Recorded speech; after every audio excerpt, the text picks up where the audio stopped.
A very good morning, all of you, and a very happy new year. So, today, in this new year, we are joining here with you with a very interesting program lined up. We have a great talk. We'll release our calendar, we'll release our magazine. And so, to begin with, um, we have here Professor Sumanpreet Singh Khanuja here with us. Dr. A.K. Okay. Okay. There's some issue. Just a second. Okay, I was hearing my own sound. Yeah. So, sir is here with us. Dr. A.K. Singh sir is here. Dr. Neeraj Jain, Sundareshan sir is here. Dr. Sunita Singh Dhawan is here. We have a lot of people here joining from Flora Fauna Science Foundation. And so, to begin with, I request Professor Khanuja to for his talk, which is specially focused for students. So, please. Thank you, Dr. Manika. I welcome all of you with a happy Lodi Sandesh to all of you. May this year be wonderful for you, knowledge-wise as well as career-wise and progress-wise.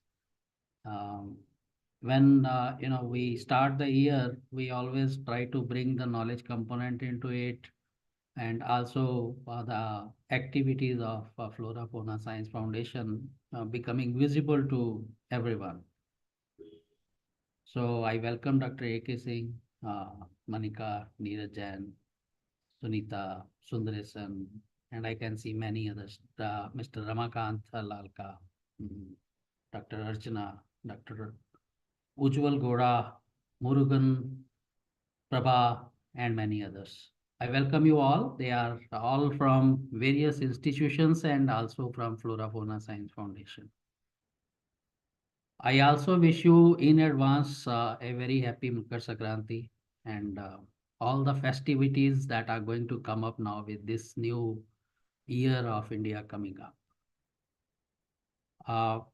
When we had to decide on, how do we start our web series, as you know that every year we start with a theme, and we have every month on a second Saturday, preferably, or on a Saturday every month, a speaker or expert coming up and speaking on some very relevant topic according to theme. And this theme we announced in our innovation summit. This innovation summit is going to come up in next month, February, when we will be announcing the next theme, which will culminate with February 2025, covering that theme through experts and knowledgeable people giving us their opinions, views, and talks. So therefore, today I thought, when we are starting, why not take up one of my fondest community or group or team or whatever way you want to define students, because students are the future, not only for India, but for the whole world. We are going to shape up the world through these students only. And therefore, when the students get enabled or empowered, it is definitely a thing to rejoice. So I decided that let's look at what is going on worldwise, and then in the world, particularly with leadership of India, and then linking it with science in such a way that everyone becomes a part of it. And that is where I decided that the G20 leadership that India has taken up in 2023, which had a tagline or a message for the whole world that it is one earth, and therefore we all are one, and then one future for us. But how does it happen? I felt I would be happy to define this through deoxyribonucleic acid, or the DNA. So today I will be talking on that topic. Before I go into that, I also want to tell you that we will have release of our uh, uh, bi uh, biannual magazine, which is 6 monthly magazine, which is FloraSarthi. the next issue, January issue. Digitally, it will be released today, and print will be released in our summit. And also, we will have the knowledge calendar of Flora Fauna Science Foundation, which will give you the pictures taken by our own team of Flora Fauna Science Foundation, and led by Dr. V. Sundaresan. FloraSarthi is led by Dr. A.K. Singh. And you will also find that with those images, there will be messages which you will love to remember for that month. So that is how we always have been designing, and this year also it has come up in the same manner. So I will now go into the lead talk for students especially, and I'm going to share my screen with you.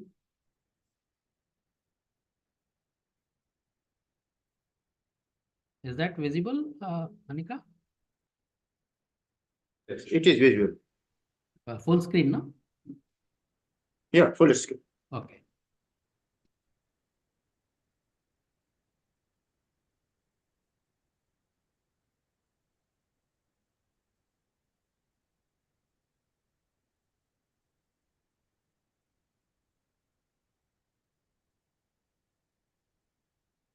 So as you can see, the topic that I have picked up for today, today's talk, is based on what our knowledge base gives us, Vasudeva Kutumbakam. That means one earth, one family. That whole word is one family. And then India gave it one suffix, one future. Since we are one family on one earth, there should therefore be one future for us. And if we work for that, then everyone would be happy. There will not be sad faces. And this comes from Maha Upanishad. And the title that I picked up to prove that this really makes a lot of sense for the world through India is DNA teaches oneness in diversity on earth. Now, when we say diversity on earth, there are two types of diversities. One is geodiversity and other is biodiversity. Both ultimately are in a balance or equilibrium, and therefore how the living partner is going to do with the physical partner is the story that I'm going to cover today. And I believe the only molecule on the earth, on the planet, that has that character to give you oneness is DNA or nucleic acid, deoxyribonucleic acid. Although RNA does play some role in teaching that too, but DNA remains the center, the nucleus of what we say.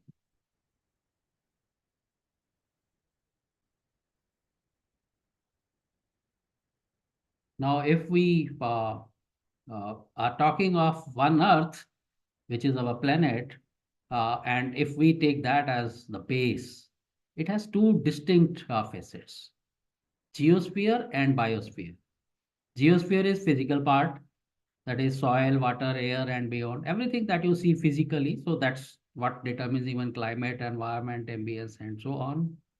And biosphere is a living part, which is flora and fauna, and therefore very well fits with our foundation objective. Now, if we have to really look at the future, then it has to be a sustainable planet. And sustainable planet means the life which we are representing, even human beings or all living organisms. It depends on how geosphere is going to be sustained by us. And that is always through active exchange of matter and signals. So what we living organisms do is we exchange matter and signals with the geosphere, and ultimately we have consequently biomass. It could be waste or it could be living or dead, biochemicals, elements and gases. And that is where sustainability becomes dependent on this cycle, that living forms become non-living, that means organic matter at the end. And again, that organic matter supports the life, sprouting of life from that physical earth. So we should not undermine any of these two components, geosphere and biosphere. They both are playing role, and this exchange and equilibrium is important. Now I come to biosphere because that's what our main objective is when we are talking of the world being driven by people or living forms or animal kingdom and plant kingdom with microbial world. Then we can also say that biosphere is an active player which moves, and because of that movement, whether it is inside or outside, recycling of the matter happens. And we also observe that the biosphere shows a huge diversity of organisms that ranges from microbes to plants and animals, and they may be visible or invisible. Invisible in the sense that our naked eye doesn't have the power to resolve them, and therefore sometimes you use microscope and so on. And when we see them, whether through microscope or through our naked eyes, we assume them to be entirely different from each other because of their shapes, forms, functions. Like, you will say bacteria is very small, or this bird is small, this bird is big. Human beings are like this, and animals are like this, or plants are like this, and so on. You have a perception for every organism, and that is where we start saying it's a huge diversity only on the basis of what we are seeing. But it reminds me or takes me back to 1986 when I started teaching a course on molecular genetics at Indian Agriculture Research Institute, IARI. Was later also called MBB 100. Earlier it used to be genetics course, Gen 208, and then it came to molecular biology and biotechnology division, and therefore it was called MBB 100. And I am seeing many of my students who had attended that course are also present, or maybe their students also. So I used to give when starting my first lecture, and today also I want to do that, is that there is a homogeneity within the heterogeneity that we see in the living forms. And also converse is true. That is, there is heterogeneity within the homogeneity. Now I give you example.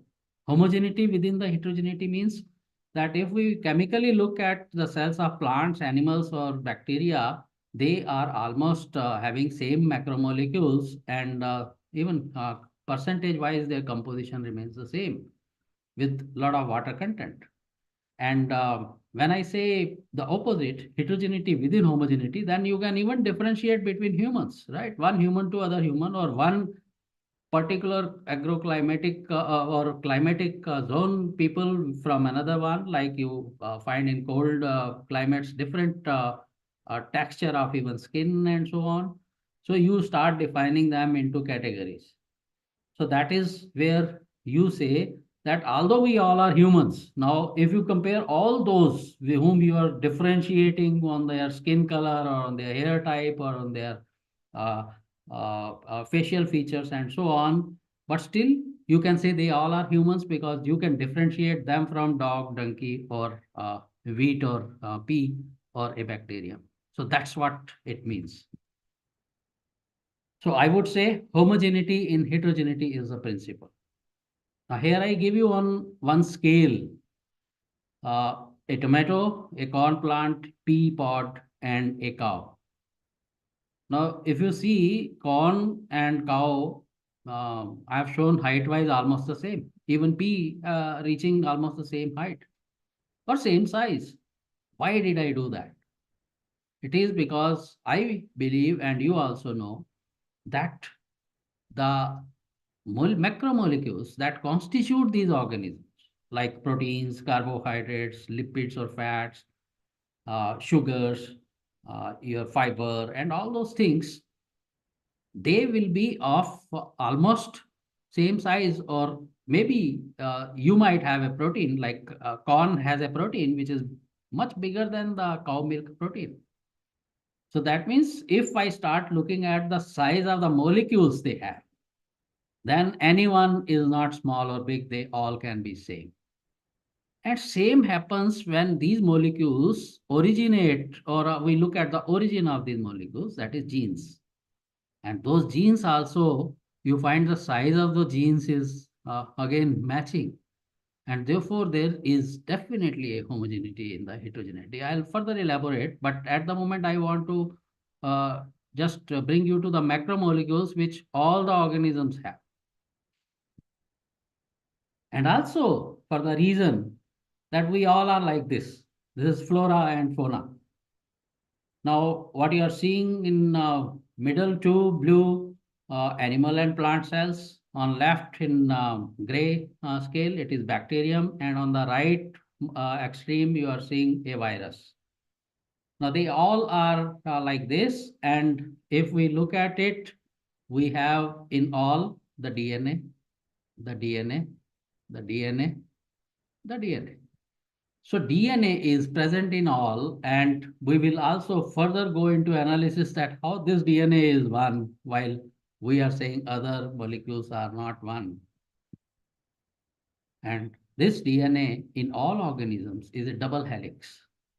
There are some exceptions which Baltimore in 1970 had given in form of the diversity in viruses, where RNA viruses also occur, or single-stranded DNA viruses occur, or hybrid molecules occur as their genome. But viruses, as you know, also confuse you between living and non-living. So leaving those aside, we can say that all those organisms, living organisms, have DNA, which is a double helix, and that helix is made up of two strands, and these two strands are complementary to each other, and they are bound by hydrogen bonds, and those hydrogen bonds are within their subunits called bases of the nucleotides.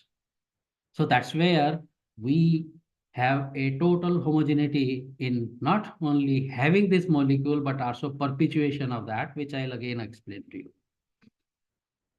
So I revise once. Planet, it is geosphere and biosphere. Elements to life need an equilibrium. All the elements that happen on geosphere and pass on to biosphere and then come back to geosphere. So elements make molecules. Molecules give you macromolecules, which are building blocks.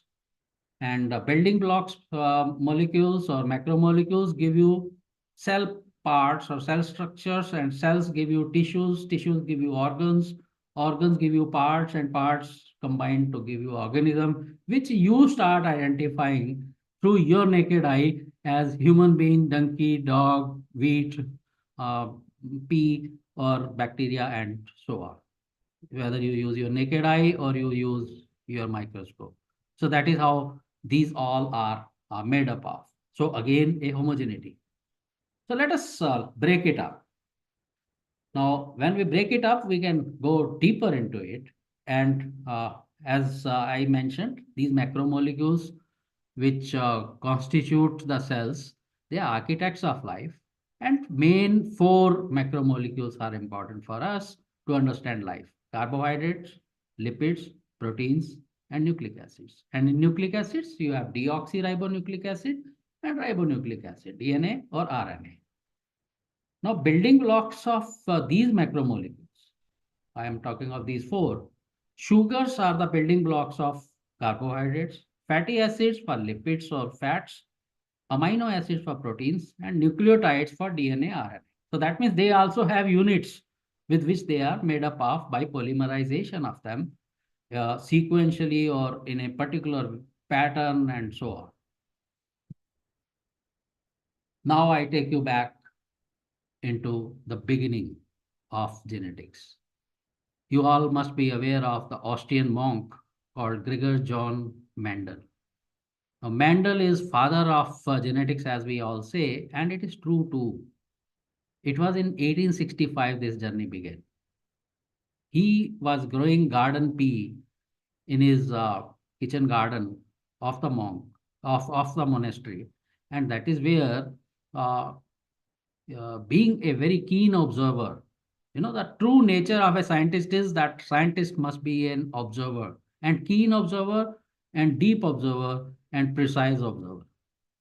Now, when you go to your field, in fact, yesterday only I was into my pea plants field, And I was looking at that, well, this is what Mendel observed. Everyone observes but doesn't keep it into analysis. So after observation, if you start analyzing, you behave like a researcher or scientist. So what he had started observing in that is, first was white and pink flowers or the petals. This is what he observed first of all. Then he went into the seeds and he found they were yellow peas and green peas. Also, shape-wise, they were spherical and wrinkled or dented.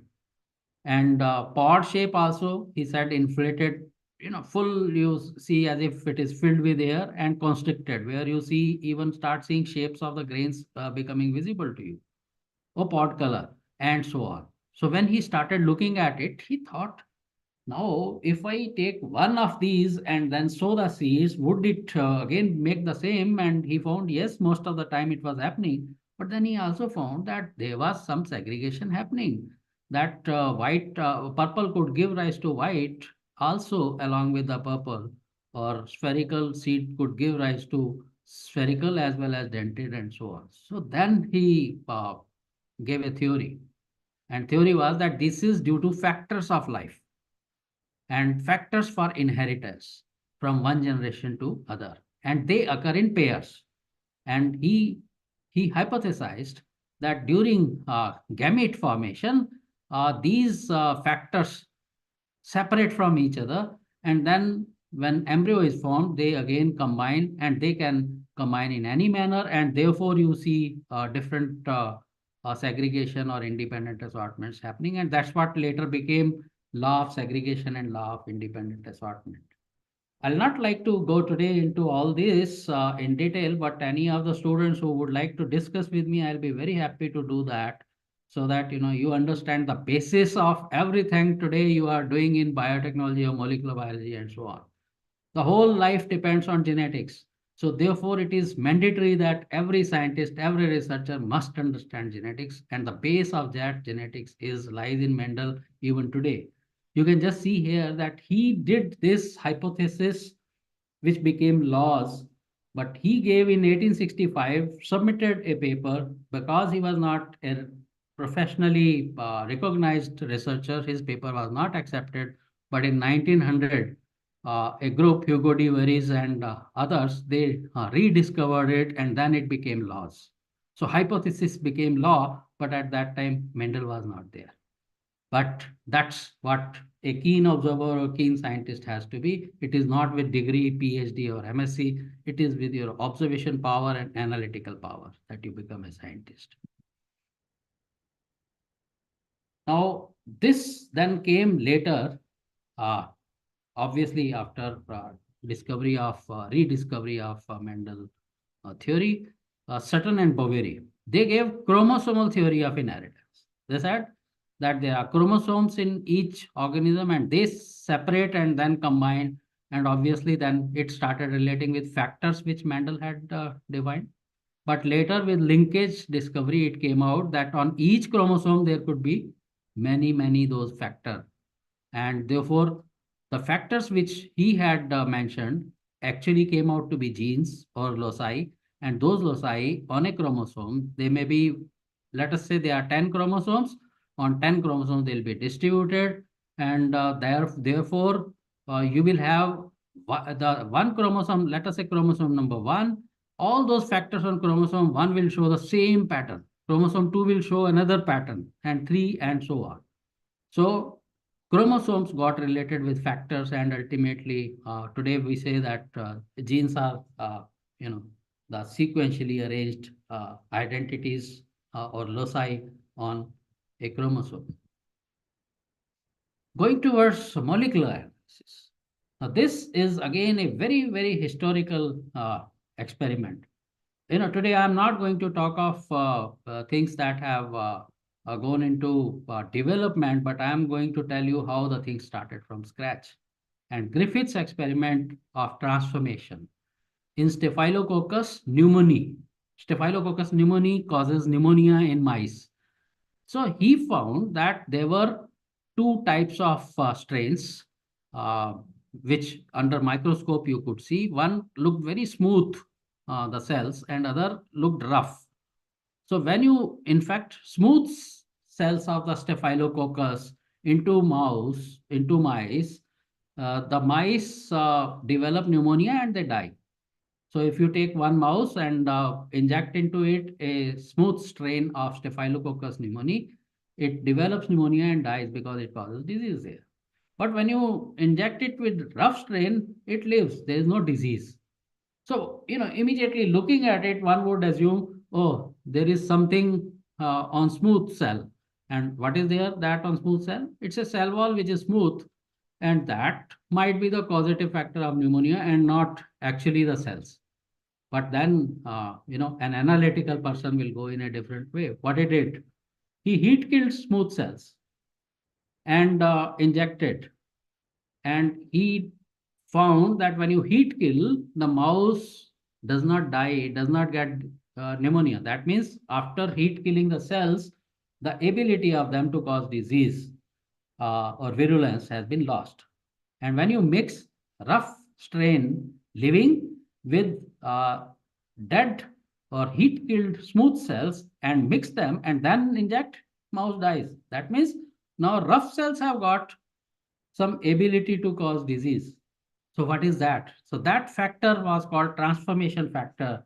And later, so that was in 28, and in 1944, Avery, MacLeod and McCarthy, they eliminated all molecules one by like treating with protein degrading, carbohydrate degrading, DNA degrading, lipid degrading enzymes, and found that when you treat them with DNA degrading enzymes, ultimately known to be nucleases, then the rough cells or smooth cells do not have any ability to transform or getting transformed. So that means the transforming principle is DNA. So that becomes another evidence that perhaps something that is getting inherited from one generation to other or passing horizontally from one type of cells to another type of cells is DNA. And in 53, Hershey and Chase, very famous experiment. They did the same thing for bacteriophages. Bacteriophages are viruses of bacteria. And when they tried to differentiate, well, a bacteriophage, a virus, mainly consists of a protein coat and nucleic acid, DNA or RNA. And if we want to differentiate between protein and DNA, among the elements which I had told you, you will find sulfur present in only protein and phosphorus present only in DNA. And therefore, if you radio label them, phosphorus P32 and sulfur S35, you can actually detect that what is happening. And they found that when you take this type of thing, what perpetuate is phosphorus representing P32 and not sulfur. That means the material which is passing on from one generation to the other and going to the progeny is phosphorus, and therefore phosphorus is present in DNA, and therefore it is DNA as a genetic material even in a virus. Then this experiment of 1957, Frankel, Conrad and Singer gave another evidence that nucleic acid is a genetic material, for the reason that they took tobacco mosaic virus, which is an RNA virus, and the protein codes of another virus. So you are able to differentiate between one virus and other through electron microscope. And when you take two categories, when you have A type of TMV, DNA, RNA, and B type of protein, what perpetuates when it causes the disease, the mosaic, it is only dependent on the RNA and not the protein. So that's where they defined that RNA is also the genetic material in viruses. And therefore, DNA, RNA remain. But when we came further into how RNA replicates, then we came to know that DNA is a transitional stage for them and mandatory stage for them. Either way, whether it is converted into that or takes help of that, and then ultimately it perpetuates. I further go back. And now I have reached back towards where Mendel was. 1865, I told you Mendel. This is 1869. Friedrich Mischer. Now, Friedrich Mischer was working on pus cells. Pus cells in 1869, and he made a very, very fundamental or basic discovery that today gives us, the basis of any molecular biology, combined with Mendel and Griffith and MacLeod and others. And that is that he wanted to see that what is causing that pus. Is it protein? Mostly people were feeling that it is the protein that is present and causing that. But he wanted to see that that happens continuously, or is it the manifestation, and found that when you use protein digesting enzyme pepsin, it doesn't get affected. But when you do that with another type of enzymes, at that time these nucleases were not present, they are not affected. Or proteins get degraded and still pus cells have a molecule which is a very large molecule, and that large molecule he called which has carbon, hydrogen, oxygen, and phosphorus as nuclein. Now, nuclein later was what we today call DNA. So that is a discovery we should not forget when we are talking of molecular biology. Another data which came up, 5051. We always say the double helix model was given by Watson and Crick. But if Chargaff had not done this chemistry and statistics, then Watson and Crick would not have been able to give you double helix. And that is what Chargaff showed through chemical analysis, that irrespective of what organism you are taking, human, chicken, grasshopper, sea urchin, wheat, yeast, E. coli, and so on, you find that among the four bases of representing the nucleotides, A, T, G, C, that is adenine, thymine, and guanine, and cytosine. Now, these bases, A is always equal to T and G is always equal to C. So he said, perhaps it looks that A pairs with T and G pairs with C in the DNA of all these organisms. Now, while it helped Watson and Crick to give you double helix model, but here also is giving you homogeneity within the heterogeneity, that whether it is human, chicken, grasshopper, wheat, yeast, E. coli, A is equal to T, G is equal to C. So therefore, DNA again becomes a reason for that homogeneity, and the structuring within DNA becomes what gives you the diversity. And this is how it happens. A pairs with T, G pairs with C in this double helix, and this is through hydrogen bonding, and the two strands remain anti-parallel to each other. Also, for Watson and Crick, Rosalind Franklin was very, very instrumental. Rosalind Franklin was a friend of Watson, and she was a physicist, was working on structural part of the DNA. And when she produced X-ray crystallography of the DNA molecule, as you are seeing on the left side here, it's a very highly ordered and repeating structure. So that is what became the basis of saying, now this is repeating and very highly ordered thing. That means the distance between the two strands remains same. And that also became one of the reasons for Watson and Crick to hypothesize that it is a double helix. And that's what they came out with. So I do not give the whole credit of double helix DNA to Watson and Crick. I do give that credit to many predecessors like Rosalind Franklin, Chargaff, and so on, who had made the basis. And of course, Watson and Crick, among them, Francis Crick, I consider as the best scientist I have ever known, who was able to collate the things. So as a scientist, as a student who wants to go into research, one must understand Francis Crick. You must read his papers or his reviews. So you will find that it also teaches how to do an experiment. So that experiment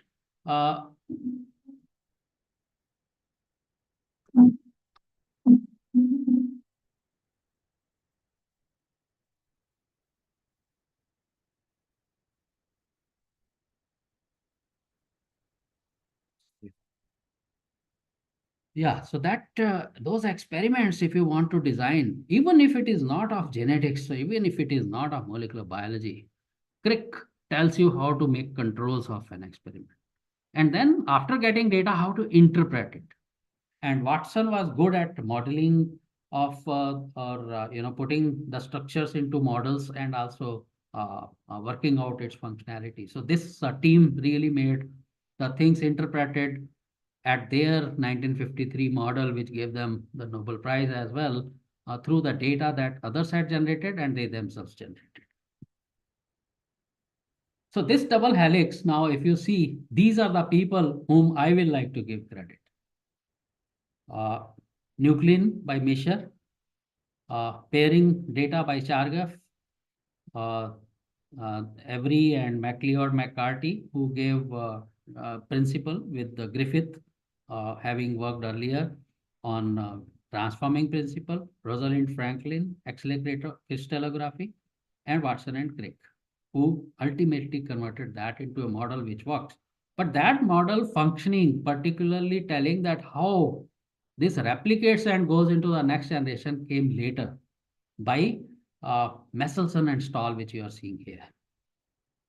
Now, it also gives you another way of looking at unity in diversity, that you had physics, you had chemistry, you had biology, everything going into it. Then you came out with what is called genetic material, its structure and its function. And therefore, never in your life as students, you should discriminate between the fields. Should not start calling yourself as botanist and you won't like to look at zoology, or you don't say, I'm a chemist, how can I look at biology? Or I'm a biologist, how can I look at physics? If you don't look at it, you cannot become these people. You want to become these people? This is the way, multidisciplinary, interdisciplinary. And if we start following this, understanding this, you will find that every day is a day of learning for us. So this Messelson and Stahl gave in 1965, which got published in 68, semi-conservative mode of replication. That means double-stranded molecule segregates its or separates its strand into two, and each strand acts as a template. And that template uh, gets copied by the enzymes, the polymerases, and how to copy which nucleotide or base has to come is decided by what the template strand has complementary to that. So if there is an A there in the new strand, T will come. If it is T, A will come. G, C will come. C, G will come. And you get two molecules exactly the same like original parental molecule. And this is how it happens. That's how genome perpetuates. So it further validated Watson and Crick, which they had not been able to do. Messelson Stahl told, and that is where it became now a biological molecule rather than a physical molecule. So that biological molecule has an ability to perpetuate from one generation to the other generation. The two strands, the need of the two strands also came up could be understood. Complementarity, giving as the base template for other strand to be synthesized. Anti-parallel means one goes in one direction, other goes in other direction for synthesis. And then the work of Okazaki came, which told that how these are synthesized in fragments and ultimately ligated. Today, you also talk of DNA ligases for your cloning experiment. Now, if that is so, then where does the diversity come from? Because we are evolving and we keep finding that there is an evolution happening. Now, today, it is not difficult for me to tell you mutation because, because of COVID, all of you know that mutants are coming or variants are coming up. But earlier people had to be explained in a different way, the mutations. So mutations can be in any base in the DNA or number of bases altogether getting changed. And then because of that DNA, not only perpetuation gets affected, but functioning in terms of, which I'll tell you later, uh, the translation into protein also gets affected. And if you can make mutations, which again, sometime I can discuss with you later, but today I'm confining myself to DNA bringing oneness. And if mutations occur, let us say this is a gene which has these nucleotides, which read like this: as the man saw the dog hit the can and it's. Now, if in dog G is replaced with T, so it will say when the man saw the dot. But if you have the dog, all three removed, then as the man saw the, now dog goes and hit the can. So only that portion, three when they go, is affected. Or as the man saw something is inserted like fat. So as the man saw the fat dog hit the can, and so the mutations can change the sense, they can make miss sense, or they can just bring a very small change which may or may not be visible to you when it is, or making any effect in the phenotype. Then you call those as silent mutations, and when they make things visible, then they are called missense mutations. Then comes another way of defining the genes through mutation, and that is called cis-trans complementation test. Now, here is that very simply explained, that if you have a mutation in A, capital A, and it becomes small a, and now if you bring another chromosome on another chromosome, capital A, then what will happen is that if the two mutations are in same gene, they will not be affected. But if they are in different genes, they will complement and you will see the wild type. Again, a matter of, one full or a few full classes. But here what you have to understand is that two different genes complement with each other. The mutations within the same gene don't complement. And based on that, if a gene has a mutation, it becomes its alternate form, and that is called allele. So every gene can have two forms or multiple forms, depending on the mutations that are occurring. And that gene on the chromosome is called locus, which is used in recombination mapping. And a functional gene is called cistron, because cis and trans complementation has satisfied it. And therefore, you can say that if you have understood this portion, the mutations, and also that the DNA is same, then you have to now come to how DNA really makes sense in life. And that is through the genetic code. So they were, again, right from statisticians to Gamow was a statistician who hypothesized that the reading has to be in form of a triplet. Because if it is singlet, then it will be only 4 types of amino acids it can represent, which gets translated from DNA to protein. And if it is 2 doublet, then 4 into 4 means 16 only as possible. But if it is triplet, then 64 combinations are possible.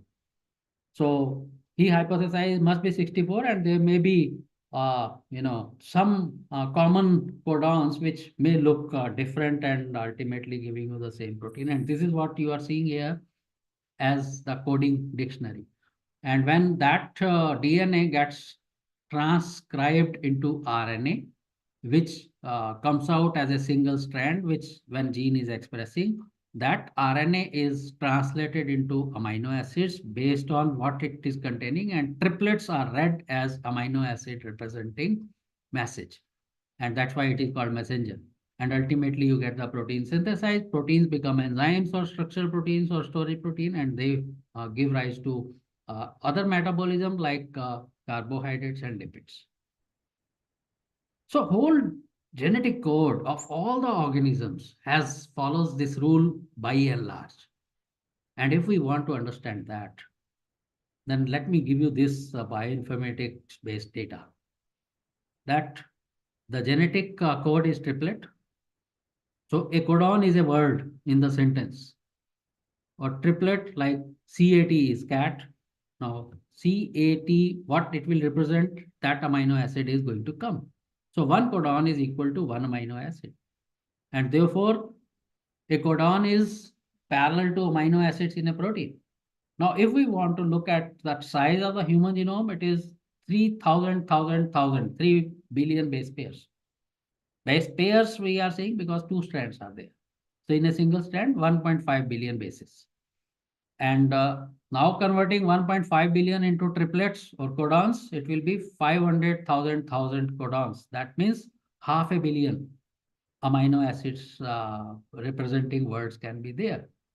So now if I want to read the whole human genome sequence, just read CAT, AT, GC, AC, TT like that and do an Akhand part, then this is equivalent to 490,000 pages.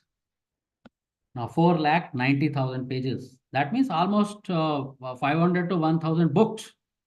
And if you read this 3 bases per second, like ATC, CTG, GAT, and so on, it will take you 47 to 50 years to be just putting into mathematical format, 47.6 years. If you do this Akhand part, 8 hours per day, 7 days per week, and you will be surprised whether it is mice, humans, cats, rabbits, or even wheat, pea, and so on. They all have almost the same size of the genome. Now, to read that physically or manually becomes impossible, and that is where bioinformatics came up as a science, which through computer aids will be able to read your sequences and start interpreting into amino acids and the functions. Another Nobel Prize physiology work or work related to viruses I would like to mention here is by Delbruck, Hershey, and Luria. Now, they discovered replication mechanism and genetic structure of viruses. It came in 1969. And what we know today is that if we take up a bacteriophage or virus, as you are seeing here, so it has DNA, it has protein code, it adsorbs on the surface of the cell, the host, and that after absorbing, it presses itself and injects its DNA into the host. And that DNA goes, integrates into host and starts dictating the host cell machinery now to behave like a virus genome. So what does it mean? The DNA is same as far as its expression is required. Whatever sequence it will have, that will get expressed. And therefore, from virus to a prokaryotic cell, bacteria, it remains the same and it can do that. And that's what COVID had been doing in us. That it injects its RNA that gets converted into DNA by reverse transcriptase, and then you have the expression according or our cells following the rule of COVID virus rather than human cells. So this is a cartoon which tells this scientist started analyzing all things and came out to be various molecules and said, I'm confused that DNA of every organism is same. What is happening? So while it shows monotony, but it also shows the uniqueness or precision with which diversity can be created. And ultimately, there came a central dogma of life. As I told you, Francis Crick was a great analytical scientist who knew how to interpret everything that we see around us. So we live and perpetuate. Central dogma says DNA makes RNA, RNA makes protein, and DNA perpetuates itself, replicates. So this was the central dogma of life given by Francis Crick. But then science never stops. People started working further. So they also found RNA can go into DNA also. As I told you, Baltimore's and other works, Luria Delbruck's work, where RNA viruses can also be there and they can follow DNA route for perpetuation, or RNA itself can perpetuate. That is called replicase. And then came protein also sometimes have a reverse information flow. And then things like in teens, you find that protein itself, prions, which are, infectious agents, do not express any nucleic acid and are able to perpetuate, but using the host DNA. So therefore, protein can also perpetuate. So central dogma of life got further elaborated through research. But if there was no central dogma, we would not have been able to do it. So therefore, this basic hypothesis and law remains true with us. And today we are seeing genetic engineering, you say, you use agrobacterium. Agrobacterium has a plasmid called TI plasmid. In TI plasmid, you clone a gene or put a gene or integrate a gene, and that TI plasmid has in nature the capacity to get transferred into plant DNA.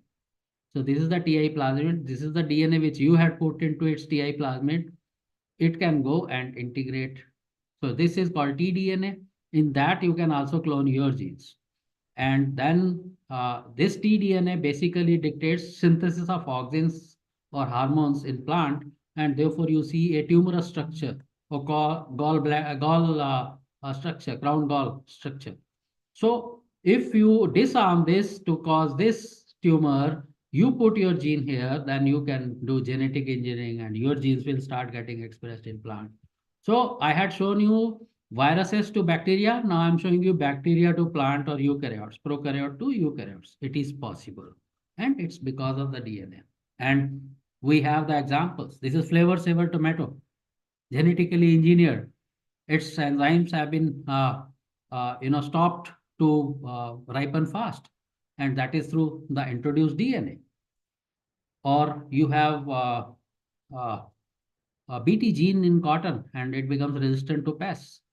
So a bacterial gene, Bacillus thuringiensis gene into cotton. Or pigment genes, as you have been seeing nowadays, colored vegetables. Or golden rice, which again got a Nobel Prize, where genes from 3 organisms gave you a new pathway itself from geranyl pyrophosphate, and the rice started making beta carotene, which is precursor of vitamin A. Therefore, you make a nutraceutical rice, which looks golden in color. Then you have examples of gene therapy. So there is a gene, any person is suffering from any disease, which is genetic disease. Now, what do? We earlier used to say there is no cure, it is a genetic disease. But today we have a cure through gene therapy, that we can have the normal gene encapsulated into a virus and like AAV, and that virus we disable its disease-causing property. We only use its protein code, put the DNA of our interest, which is normal gene, and put into the right organ where this gene will express and make the proteins, and you will have curing of the disease, even a genetic disease. So therapeutic protein you can produce in the patient. Or you can have a healthy gene incorporated as RNA into RNA of adenovirus or retrovirus.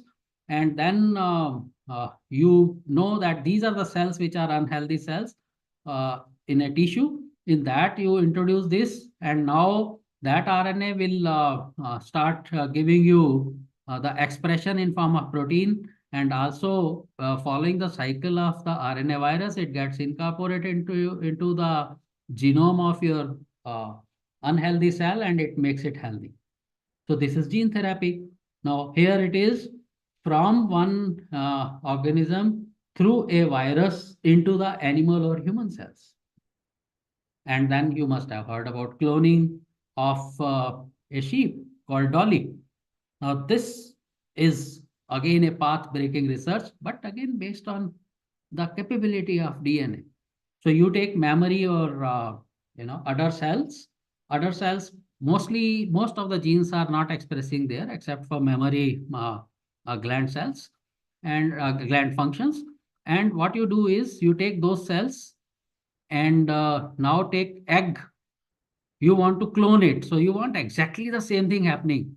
So that means if you will mate this sheep with another male, there will be segregation also, or they will be recombinants. But if you use the cells of the same sheep, then it will be exactly identical. So what do you do with that? That you have taken the udder cells or the mammary gland cells, and then you have from mammary gland you have taken these cells. These are mammary or udder cells, and then you have taken egg from it, it on this itself, and then you have removed the nucleus of it, and now there is a anucleated cell. You put that and give it an electric shock.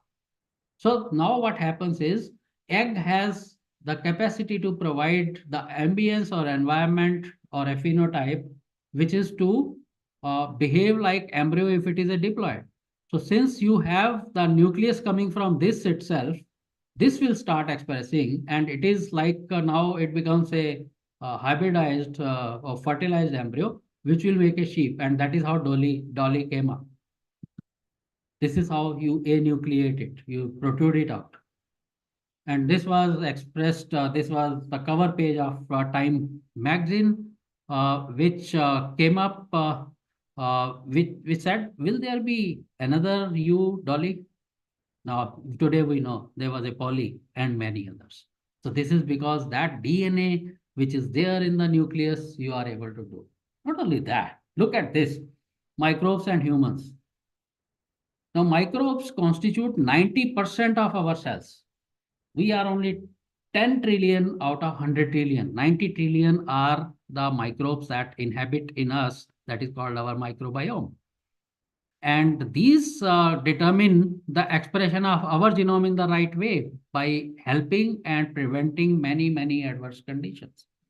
So you have in all our organs the things, and just to simplify it, that if you look at the microbiota of the gut of a stressed cell versus unstressed cell, you will find microbiota is different. And therefore, if you take the stable one, the microbiome or the microbes which are given as probiotics, of the ones which are going to give you stress tolerance or stress stable ability, then you can also do the transplanting of microbiome or part of the microbiota through rectal route into a unhealthy organism, and it will start behaving differently. So therefore, even nervous system related diseases can be treated in addition to immunity and so on. So with this, all that I have discussed with you, what do the genes tell us? Genes tell us there is no me, it is only we. We means whether it is bacteria, viruses. So now I have brought bacteria and viruses also on the same scale. So capability wise, macromolecules wise, DNA wise, they can compete. You can shift one from another and so on. So DNA is one, whatever be the life, and has the axis as well as sense. And Earth is one which also has an axis and gives life. And therefore, let us be one, following from DNA, which dictates us to do functions, to give structures, and live and perpetuate. And therefore, homogeneity in the heterogeneity, that is oneness. DNA determines oneness among all of us, all the diversity that you see in functions, forms, or capabilities. Thinking beyond humans, you can see Earth has one family with genetic diversity that you see whether within the human beings or human beings and animals or animals and plants and so on. So let us live together as diverse but one. That is what DNA teaches. Now physics, engineering, new fields of robotics, artificial intelligence and so on are telling one day machines will take over us if we ourselves don't turn into one. So we have to now start combining, like we say, there can be a chip put into your wrist, and then your finger signaling can do many functions in your smart home, where you can uh, just do like this, and your TV will be on, or your gate will be open, and so on. So a time to now even bring in physical things of the geosphere into the biosphere, that is the biological organism. That's called building insights and breaking the boundaries. That's what students have to do, and DNA teaches us. So let us be the students forever and ask the questions that excite, even if they frustrate your teachers. Don't mind, let them be frustrated. Ultimately, they will have to give us, that is what science is. So thank you so much for being with me. I hope the students will be on the path of DNA and would be growing further with this 24 setting in. Thank you. Thank you so much, sir.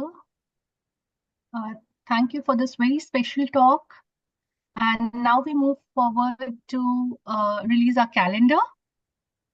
I request all the team to join here. And this calendar, I suppose it's a very exquisite example of how diversities of things come into one. You know what Sir said. So Sir, I give the stage to you again to release our calendar. We have Dr. Sundaresan and his team here. So over to you, sir. I think the honor goes to Dr. Sundaresan. So Sundaresan would bring the calendar to every one of us. The team with Sundaresan and other workers, he will also tell who are those, and we will together release the calendar. Sundaresan. So, good afternoon, sir. Wishing you all a very happy new year. And before just introduce about the calendar, sir, once again, very good thought-provoking lecture. We have got cherished, and once again we refreshed our knowledge, sir. We have asked all our students to join because they may not get such a wonderful opportunity what we got in our student life. So we thank you very much for the wonderful, refreshing lecture, sir. Once again, we thought we were in the classrooms. Thank you very much, sir. Sir. So this calendar, when sir told, it was about colors of life, how the colors expressed in nature, especially through flora and fauna. Sir has written such a wonderful introduction entitled Colors of Life, Exploring the Life on Mother Earth with Prismatic Perception. It's a very good introduction. So I request everyone, those who are having a calendar, and with the permission of our founder director, founder president, Dr. Kanuja sir, I want sir should release this calendar and told about few lines. And I express my sincere thanks to sir as usual. This year also we got an opportunity to prepare this calendar with all his guidance. Only physical work we did actually. Everything, all the ideas, everything sir made actually. And I sincerely thanks on behalf of our team to Kanuja sir and Dr. Murugan, who executed the printing and all other work, sitting in Sivakasi, the little Japan of India and printing capital of the world, and Dr. Prabhu, who is in Medicinal Plant Authority Board of Karnataka, and Akansha Saxena, who is our project junior research fellow. And I express my sincere thanks, sir. And I request Kanuja sir to release and say about few words of the colors of life, the calendar, theme of the calendar. Thank you, sir. Okay, together we do it. Manika, can you put share the calendar with all? Yes, sir, sure. I'm sharing the calendar, but those who have the calendars, the hard copy of the calendars with them, can you show? And I would like to, put on a picture. Just give me a second. Oh, I'll bring mine. Okay, sure.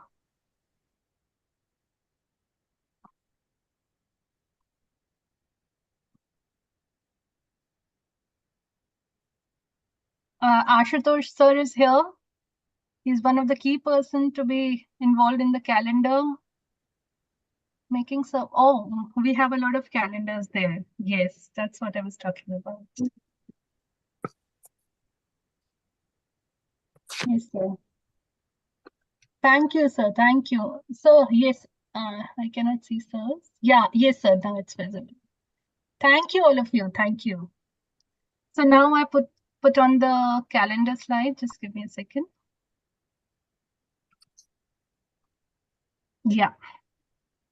Is it visible? Yes. Yeah. Thank you.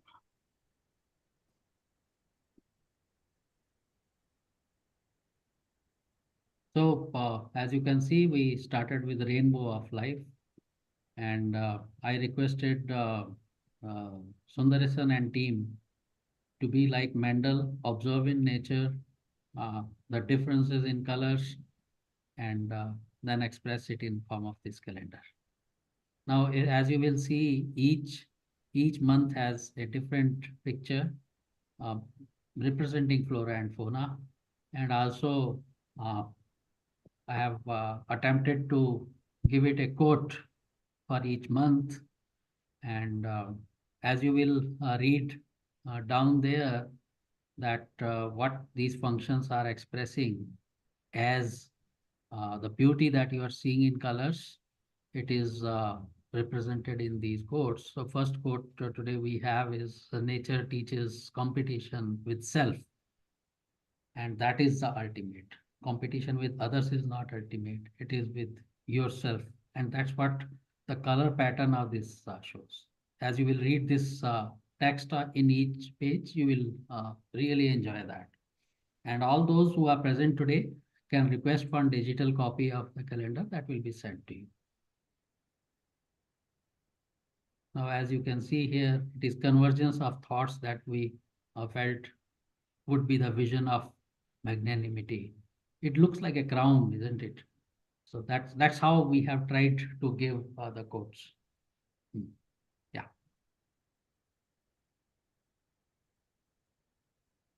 Here, the fungus on a stone or wood gives you such colors. So colors of joy appear bright in tough times.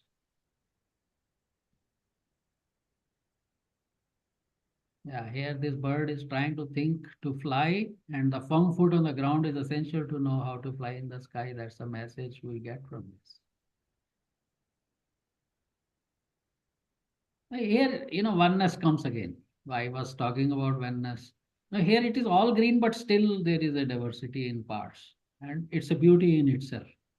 So oneness is the strength of new dimensions also with time. It's not only the colors, but also same color can give you new dimensions. Yeah.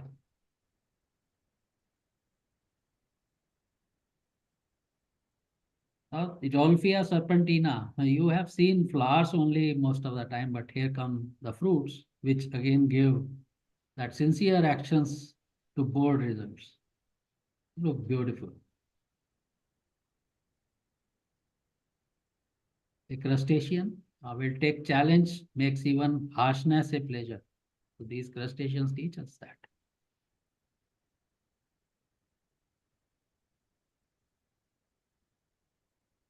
See, it looks surprised or open mouth, no, with wonder, but hope. If you see the other way, it looks like a tunnel. In tunnel, you are seeing the light at the end. So that's what is important. So be hopeful always.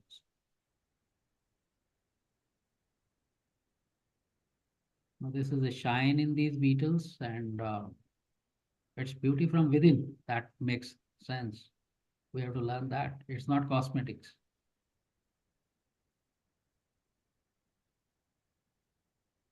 See this mushroom? In the toughest conditions, they are still smiling. That's what they teach.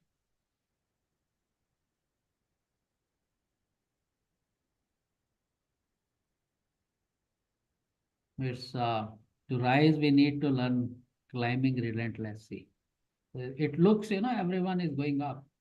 And that explanation you will get from this legume, but this is what the message we thought we can deliver. Now here you see this water snowflake perception. You might feel this is snow, you might feel cotton, and so on. So it is perception. But we have to understand the reality. That is what nature does.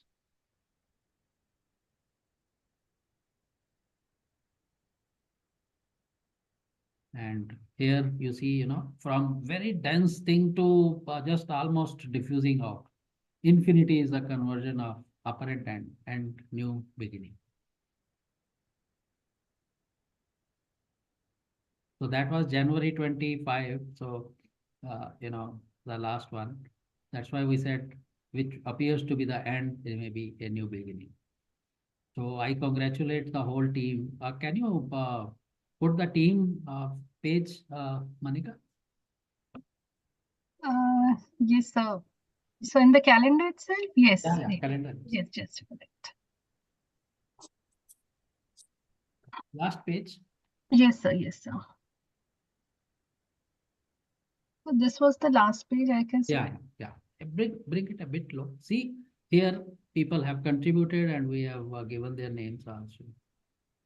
So these are the Mandals of today who really worked hard in fields and captured these images. No, last slide. The first page, sir, I guess. No, what you were showing. Okay. Yeah, this one. But let all these Okay, become yeah. interactive. That's it. Yeah.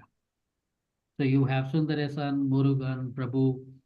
They have been into fields and capturing these images for you. These are copyrights of the team itself, and they have worked so hard in it. I congratulate the whole team. Thank you, sir. Thank you so much, sir. Thank you, calendar team. Now, I would request Dr. A.K. Singh, sir, to please preside over for a release of FloraSarthi magazine. Thank you, Dr. Manika. I have been given a very pleasant task to get this FloraSarthi released. And you all know, I will just tell you some brief about this FloraSarthi. The first issue was launched in 2019 in August on the occasion of the Independence Day. और तब से अब तक आज ये 10वां issue निकल रहा है जो कि जनवरी 2024 का है. This issue contains 6 articles and 6 articles which have been included on different topics such as floriculture by R. Shalini, a wild edible fruit Karaunda by K.D. Priyadarsini et al., millets by K.S. Prabha, the fascinating chronicle of Lavang by Annie Besant and Anami Augustus Arul, microbial enzyme technologies for degradation of plastics by Ariba Mahmood et al., trees as natural air purifier by Asil Retia and Jayajyothi Gabriel, and a center spread containing beautiful photographs of medicinally and nutritionally important medicinal and aromatic plants by Anirban Pal. Besides this, the activities of Flora Fauna Science Foundation at a glance and forthcoming event, especially Flora Fauna Innovation Summit, to be held on 10th of February 2024, this year itself, have been reported in this issue. This issue also contains 4 advertisements, and each one contributed by our honorable contributors: Skies India, Innocubator, Lucknow, Emerald Nursing Institute, Barabanki, Swaraj Herbal Plants Private Limited, Barabanki, and Sugandhim of Mumbai, Maharashtra. We are highly thankful to all the authors who had sent their articles for publications in this 10th issue. The contributors of the editorials: Skies India, Innocubator, Emerald Nursing Institute, Swaraj Herbal Plants Private Limited, and Sugandhim, for their continued support and help. And we are very thankful to them for the contribution which had gone a long way in publication of this important issue. I also place on record my grateful thanks to Team FloraSarthi, including founder, editor, executive editor, all editorial team members, editorial boards, and team of production, circulation of the magazine. I would now share this issue and ask all the editorial team, including our founder, editor, to get it released. I'm just sharing this. The first page, which is in graded sky blue color, you can see now. So this is the 10th issue, And it has beautiful photograph at the cover by Anirban Pal.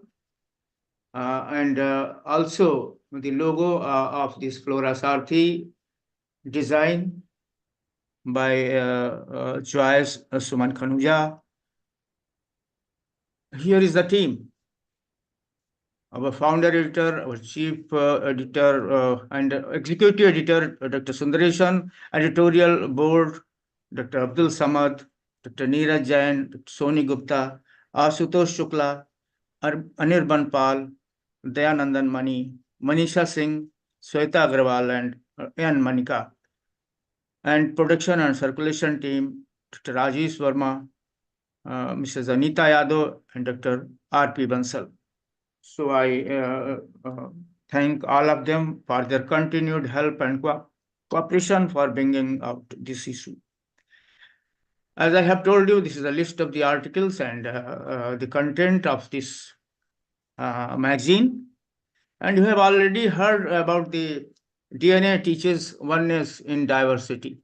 So, I mean, this was the article, and this is the note, founder's note, contributed by our founder editor, Professor Sumanpreet Singh Khanuja, and this has been translated beautifully by Dr. Dayanandan Mani. Ek Prithvi, Ek Parivar, Ek Bhavishya, Ek DNA.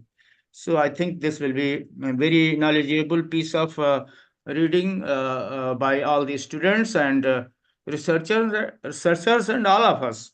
For all of us, it is a very nice article, and you can just scroll through this and see beautiful articles illustrated with beautiful photographs. And this is center spread, which contains photographs of medicinally important herbs, and they are also of much nutritional importance, which are, I mean, consumed as vegetable, and it's a medicinal plant.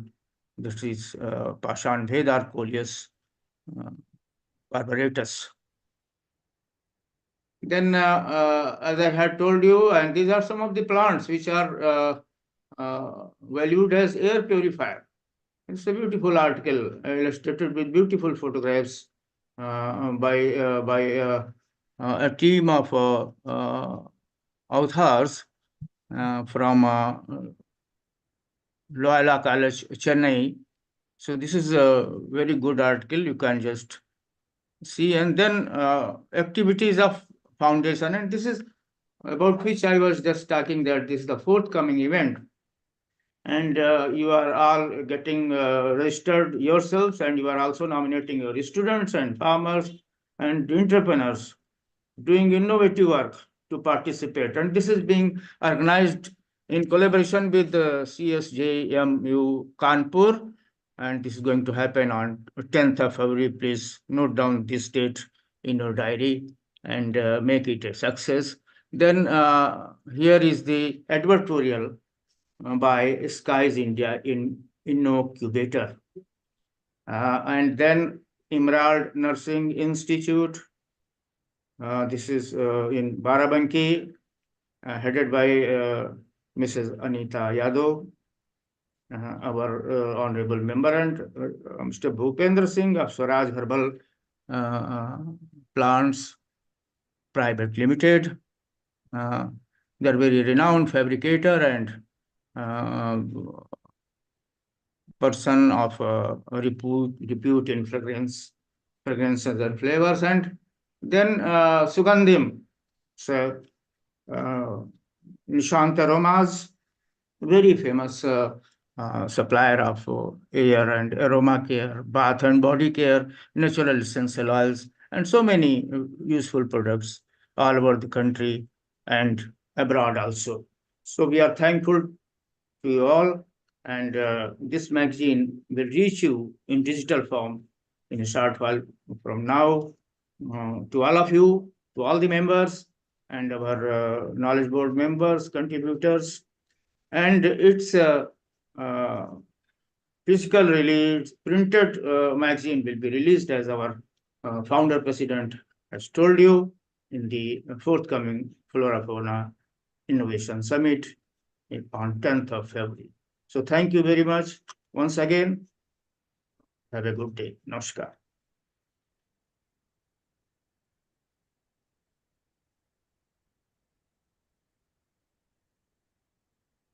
Thank you so much, sir.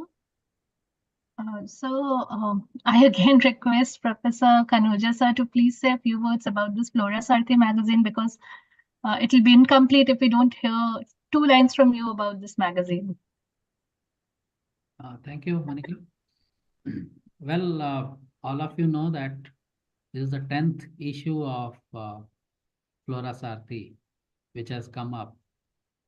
We are going to convert the whole thing into ebook also in time to come. But as you can see, and I appeal to all of you that you should contribute articles which are related to entrepreneurship, innovation, village empowerment, or new innovations even in your research that can make a difference in health, environment, nutrition, and agriculture, HENA, which is our tag word, where we would like this to go to all subscribers who really want to do that. And this year, we also have an institutional member joining this subscription of FloraSarthi, which is a Directorate of Medicinal and Aromatic Plants Research, DMAPR, in Anand, Gujarat, who have subscribed this as institutional member for their library. So all of you would definitely like to have access to that, whether digital or in print form, and also become a part of this mission, which is called Flora Fauna. So as Dr. Singh has explained about the articles, which are diverse in nature within the focus of HENA, and also what I could write as a note is what I presented today to the students, but it is for the society also, that let's understand that we are made up of similar molecules, similar elements. That is what called Panch Tattva, and that is where we all must feel unity in diversity. So mission FloraSarthi continues, and all of you are welcome to contribute to this cause and make it a success in future too. I especially thank Anita Yadav, Mr. Ramakant Halalka, who is also present here, Mr. Bhupender Singh and Saurabh Singh, who have supported this activity continuously, from the beginning. So that is how we are able to do. And I think small is beautiful is expressed by Flora Fauna Science Foundation as well as FloraSarthi magazines. So let's do it. Join us. Thank you, sir. Thank you for sharing such crucial information with us regarding FloraSarthi. We all are looking forward to it. And now I request Dr. Neeraj to please preside over for the vote of thanks. Thank you, Dr. Monica. So good afternoon, everyone. A very, very happy new year and a happy Lohri to all. This program has given a wonderful start to the activities of Flora Fauna Science Foundation in 2024.